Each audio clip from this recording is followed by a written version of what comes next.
The church was a picture of perfection. Soft music drifted through the air, golden ribbons adorned every seat, and the aisle was a sea of white flowers, like freshly fallen snow. The scent of roses and excitement filled the room as guests whispered happily, all waiting for the bride. Cameras flashed, capturing smiles from every corner. Everyone agreed it was the happiest day of Mr. Collins's life. He was a hard-working man, a proud single father who, after years of loneliness, had finally found love again. He stood at the altar in a sharp black suit, smiling nervously, trying his best to hold back tears of joy.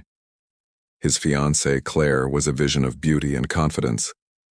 Everyone admired her kindness and charm, but there was a flicker of something else behind her smile, something no one seemed to notice.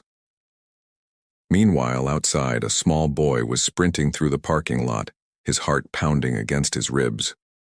This was Liam, Mr. Collins's 10-year-old son. His hair was a mess, his clothes were dusty, and he looked like he had run a marathon. He wasn't supposed to be here. His grandmother had insisted he stay home, but he couldn't. He had seen something 2 nights ago, something terrifying that made him fear for his father. He remembered a strange man visiting Claire late at night. He remembered an envelope stuffed with cash and her hushed, confusing words. Liam didn't understand all the details, but he knew in his gut that it was wrong, and now his father was about to marry her. He had to stop it. Back inside the church, the music swelled, signaling the bride's arrival. The heavy doors swung open, and there she was, glowing in her white dress. Mr. Collins's smile grew wider, his heart filling with the belief that his life was finally complete. But in that exact moment, the doors slammed open again, this time with a deafening crash. A small, desperate voice echoed through the hall. "Dad, stop!" The guests gasped in unison. The music died instantly, and every single head turned toward the small boy standing at the back of the church. Liam was panting, his eyes wide with a mixture of fear and tears. Bathed in the sunlight from the open door, he looked like a tiny, determined ghost. Mr. Collins blinked, his mind struggling to process what he was seeing. "Liam," he whispered, the name barely audible. Liam started walking down the aisle, his small hand clutching something tightly. His footsteps echoed in the now silent church. Every face was turned towards him. Some people frowned. Others whispered, wondering why this child was ruining the ceremony. The bride's smile froze for a split second before she quickly forced it back. "Oh, sweetheart, you must be confused," she said with a soft, forced laugh. But her hands were trembling. Mr. Collins knelt down to his son's level. "Liam, what are you doing here?" he asked quietly. "You should be at home." The boy just shook his head, fresh tears spilling from his eyes. "Dad, please don't marry her," he pleaded in a whisper. "Please just listen to me." The words hit the room like a shockwave. Guests exchanged stunned looks. The bride's smile vanished completely, her face turning pale. "He's just scared," she said quickly, trying to explain it away. "He misses his mom, that's all." But her voice cracked. The priest, trying to regain control, gently suggested, "Perhaps we should take a short break." But Liam wouldn't be silenced. His voice rose, trembling but filled with an unshakable conviction. "She's lying to you, Dad. I saw her. She's not who you think she is." The guests gasped again. The bride took a small step back, her eyes darting toward the exit as if planning an escape. Mr. Collins stood up, his own heart now pounding in his chest. "Liam, enough," he said firmly, but his hands were shaking too. A deep-seated instinct told him this was more than just a child's tantrum. Liam pulled a small phone from his pocket, his fingers fumbling with the screen. "I didn't want to ruin your day, Dad," he said softly, "but you need to see this before you say yes to her." The bride's eyes widened in panic, her calm facade finally shattering. "Liam, put that away," she shouted, but it was too late. The whispers in the crowd grew louder, with some people now recording the unbelievable scene on their own phones. Mr. Collins was trapped, looking between his son and his fiancée, torn between a love he thought was real and a doubt that was growing stronger by the second. The silence in the church was heavy, broken only by Liam's shaky breaths. He looked up at his father, his eyes pleading. "I'm not lying, Dad, I promise," he said. "She's going to hurt you." Mr. Collins opened his mouth, but no words came out. He could see the raw truth in his son's trembling body, and he could see the color drain from the bride's face. Liam took one more step forward, holding up the phone. "You have to believe me," he whispered, "before it's too late." Mr. Collins's world was spinning. His perfect day had become a living nightmare. The woman he was about to marry stood frozen, a statue of guilt. The boy who was his entire world stood crying at his feet, and a church full of witnesses watched, waiting. He slowly looked at his bride one last time, searching her eyes for any hint of honesty. But all he found was pure, unadulterated fear. And in that single, heart-stopping instant, Mr. Collins knew his son was telling the truth. Something was terribly, horribly wrong. This wedding day, which was supposed to be the start of his new happiness, had become the beginning of a truth he never wanted to face. The moment the boy spoke, everything changed, and nothing would ever be the same again. The church fell silent. Just moments ago it was filled with music and laughter, but now a chilling quiet hung in the air after Liam's words. Everyone was frozen. No one dared to move, not even to breathe. The bride's soft smile vanished, her eyes turning dark and shadowed behind her makeup. Mr. Collins tried to speak, but his voice was caught in his throat. "Liam, you're confused, son," he said, his words careful, hoping to diffuse the situation. But the little boy just shook his head. "No, Dad, please, you have to believe me." His small voice echoed through the massive church, like a cry in an empty cave. A few guests began to whisper, trying to piece together what was happening. The priest cleared his throat nervously. "Maybe the boy is upset," he suggested. "Perhaps we should take him outside for a moment." But Liam stood his ground, his small hands clenched into fists at his sides. "She's lying," he said again, his voice louder this time. "She's not who you think she is." Every eye in the room turned to the bride, Claire, who stood stiffly in her elegant white gown, trying her best to look calm. She managed a weak laugh and stepped closer. "Liam, sweetheart, I know you're scared, but your dad and I—" "Don't call me sweetheart," Liam suddenly yelled. His voice cracked, but the pain in it was raw and real. "You told someone you'd get rid of him, I heard you." The crowd gasped. A few people covered their mouths in shock. Mr. Collins's hands dropped to his sides, his son's words hitting him harder than any physical blow. He turned slowly toward Claire. "What is he talking about?" he asked quietly. His voice wasn't angry yet, just scared. Deeply, deeply scared. Claire's face went pale, but she forced a smile. "He's lying," she said quickly. "He's just jealous. He doesn't want you to be happy." She tried to laugh again, but it came out as a choked, broken sound. The father looked down at his son, whose eyes were already welling up with tears. "Liam, who did she say that to?" he whispered. The boy swallowed hard. "A man, outside our house. I saw her give him money." The air in the church grew heavy, thick with tension. You could almost feel the collective heartbeat of everyone present. The wedding planner tried to step forward, to gently guide the boy away. "Come now, let's give them a moment," she whispered. But Liam stepped back, pointing a trembling finger at Claire.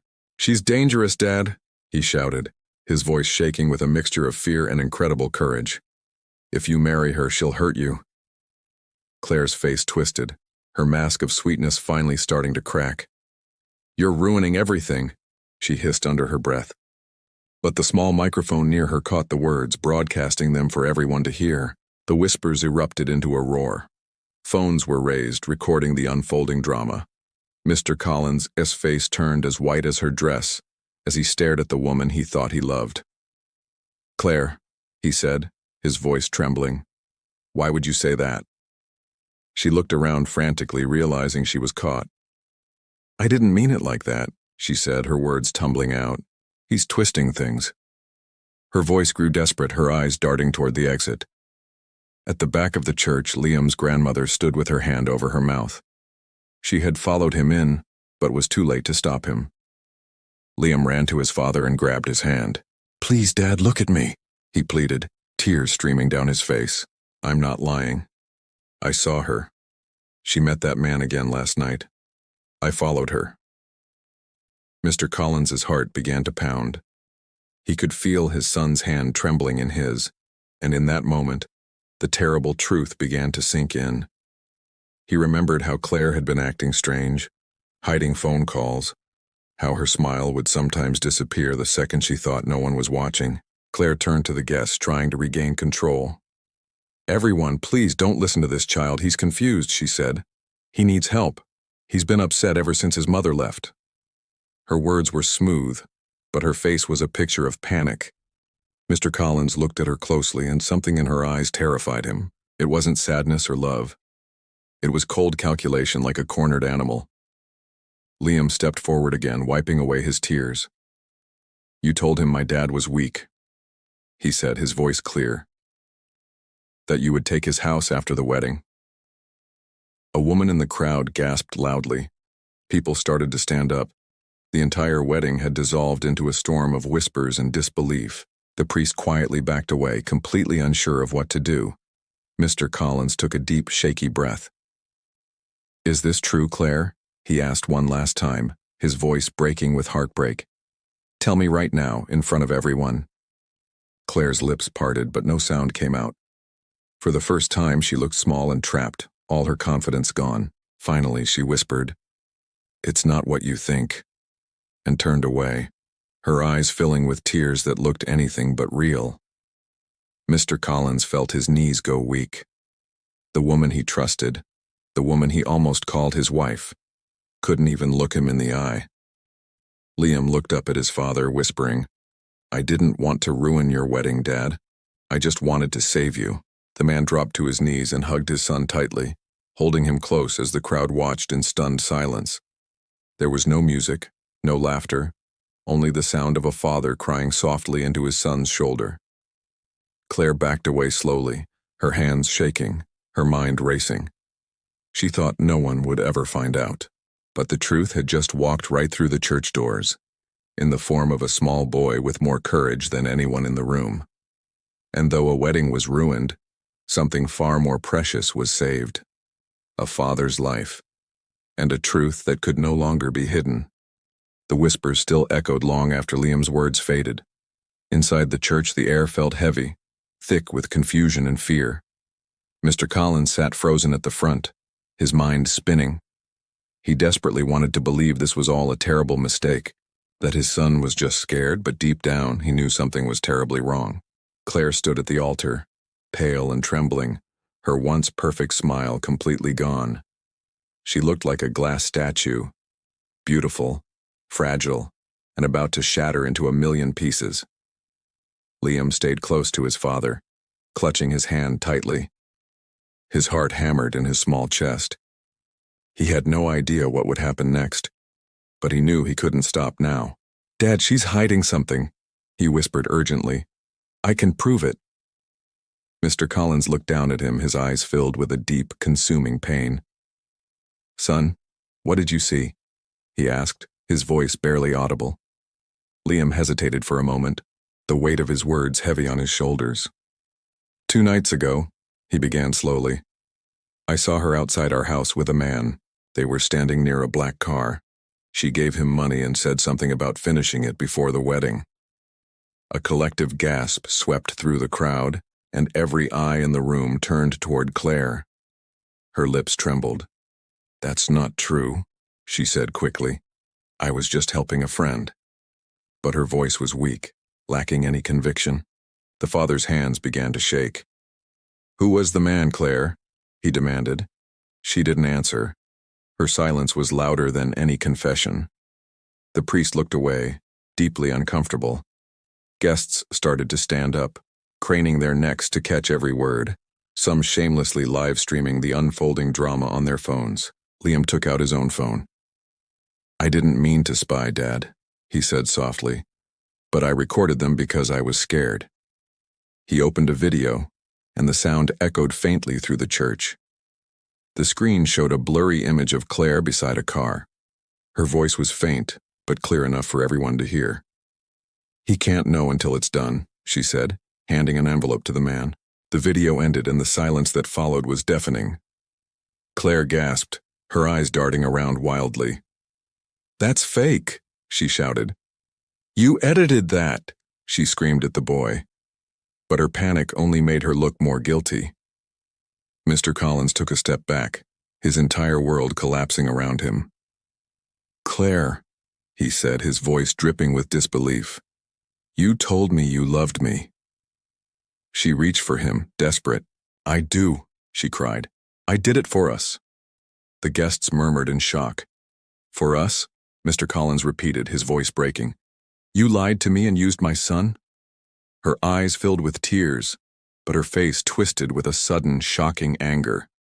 "You don't understand. I had no choice," she spat. "You think you're such a good man, but you're just like all the others." Her words were sharp and bitter, like venom. The groom stared at her in horror, realizing the woman he was about to marry was a complete stranger. Liam clung to his father's sleeve, terrified but refusing to back down. "Dad, she's dangerous," he whispered again. The police hadn't arrived yet, but the tension felt like a storm about to break. Mr. Collins' mind raced, pieces from the past few weeks suddenly clicking into place. The hidden phone calls, the secret messages, the nights she claimed she was working late. The signs were there all along. He just hadn't wanted to see them. Claire tried to compose herself again. "This is all just a misunderstanding," she said, forcing a brittle smile. "Please, everyone, don't listen to him." But her voice trembled, revealing the fear behind her calm facade. Liam stepped forward bravely, his small voice steady and clear. "She said she would make Dad sign papers after the wedding," he announced. "She said once it's all over, he'll lose everything." Gasps spread through the room like a wave. An old woman in the back whispered, "She planned it all," and others nodded in agreement. Mr. Collins looked at Claire, his face a mask of disbelief. "You were going to take everything?" he asked, his voice cracking. "The house, the business, my son's future?" She stayed silent, her eyes darting toward the exit. "I don't need to listen to this," she snapped. "This is all lies." She turned and started walking toward the door, her white dress brushing the floor like a ghost trying to escape. But before she could reach it, Liam's grandmother stepped forward, blocking her path. "You're not going anywhere," she said sternly. "Not until the truth is out." Claire froze, the mask she had worn for months finally slipping away completely. Her face hardened, her soft features turning cold and sharp. "You think you can stop me?" she hissed, her voice low and menacing. "You don't know who you're dealing with." Mr. Collins stepped forward, his voice rising with newfound strength. "No, Claire. It's you who doesn't know who you're dealing with," he boomed, his eyes burning with anger. "That's my son you lied to. My son you tried to fool." His voice shook the hall and the guests fell silent once more, watching the raw truth unfold. Liam looked up at his father, tears of relief mixing with fear. He had done it. The man he loved most in the world finally saw the truth. Mr. Collins bent down and hugged his son tightly. "You saved me," he whispered. "You saved us." The boy nodded, his small arms wrapping around his father's neck. In that moment, Claire stood utterly alone, her wedding dress no longer a symbol of love but of deceit. She could hear faint sirens in the distance. The walls felt like they were closing in. And then she made one last mistake. She tried to run. Her heels clacked on the floor as she bolted for the exit, but two men from the crowd stepped forward and blocked her path. "You're not going anywhere, lady," one of them said firmly. Claire froze, pure panic flashing across her face. She was trapped in the church, and trapped in her own lies. The truth had finally caught up with her. As the police lights flashed through the stained glass windows, Liam's small voice broke the silence one last time. "I told you, Dad," he whispered softly. "I just wanted to keep you safe." The flickering blue and red lights of police cars danced through the stained glass windows, casting flashes of warning and truth across the church walls. But inside, an eerie silence had fallen. No one moved. Everyone was waiting, watching. Mr. Collins stood beside his son Liam, his heart hammering against his ribs. The woman he was about to marry, the woman he thought he knew, stood trembling before him. Her wedding dress, once a brilliant white, now seemed dull and lifeless under the harsh lights. Claire's breath came in short, shallow gasps as officers stepped into the hall, their boots echoing ominously through the sacred space. "Sir, what's going on here?" one of them asked, his voice steady. Mr. Collins turned to him slowly, his eyes bloodshot with tears and disbelief. "You might want to see this," he said, his voice low but carrying like thunder in the heavy silence. Liam, still clutching his small phone, took a deep breath. "Dad, show them the video," he whispered. His father nodded weakly and held out the phone. The officer took it, his brow furrowed in concentration as the video played. The small screen glowed, showing Claire near a dark car at night. She was glancing around nervously before handing an envelope to a man whose face was lost in shadow. "He can't know until it's done," her voice echoed clearly from the phone speaker. The man nodded, took the money, and drove away. The video ended. "When was this recorded?" the officer asked, looking up. Liam spoke softly but with conviction. "2 nights ago, outside our house." The second officer fixed his gaze on Claire. "Ma'am, who's the man in this video?" he asked firmly. Claire's mouth opened, but no words came out. "He's a friend," she finally stammered. "This is all a big misunderstanding." The officer tilted his head, unimpressed. "A friend who hides in the dark and takes envelopes of cash?" he asked dryly. "You'll have to do better than that." A wave of murmurs rippled through the guests. Claire's face flushed red, then went deathly pale. "You don't understand," she cried, pointing a shaking finger at Mr. Collins. "I was trying to protect him. He was going to lose everything. I was helping him." But her words sounded hollow, broken. Liam took a step forward. "She's lying again," he said bravely, his small voice cutting through the noise like a blade. "That man isn't helping anyone. He's the same one who came to our house when Mom was sick. He took her money too." A collective gasp filled the church. Mr. Collins's heart sank as the memory flooded back, his late wife crying, saying someone had tricked her into signing false papers. He had never known who until this very moment. The police officers exchanged a look. "Sir," one said to Mr. Collins, "we're going to need to take her in for questioning." Claire shook her head violently. "No, you can't do this to me," she screamed, her voice filled with venom as she pointed at Liam. "That brat ruined everything."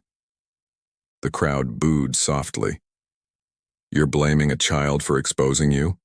one woman called out. "Shame on you." Claire's mask had completely shattered. Her eyes burned with anger and fear. She turned on Mr. Collins. "You think you're better than me?" she hissed. "I loved you. I could have given you everything." Mr. Collins looked at her, his heart broken. "All I ever wanted was honesty," he said softly. "You gave me lies." The officer stepped closer. "Ma'am, we need you to come with us." But as he reached for her wrist, something small fell from her purse, papers sliding across the marble floor. The second officer bent down, picked them up, and froze. "Sir," he said, showing them to his partner. "Look at this."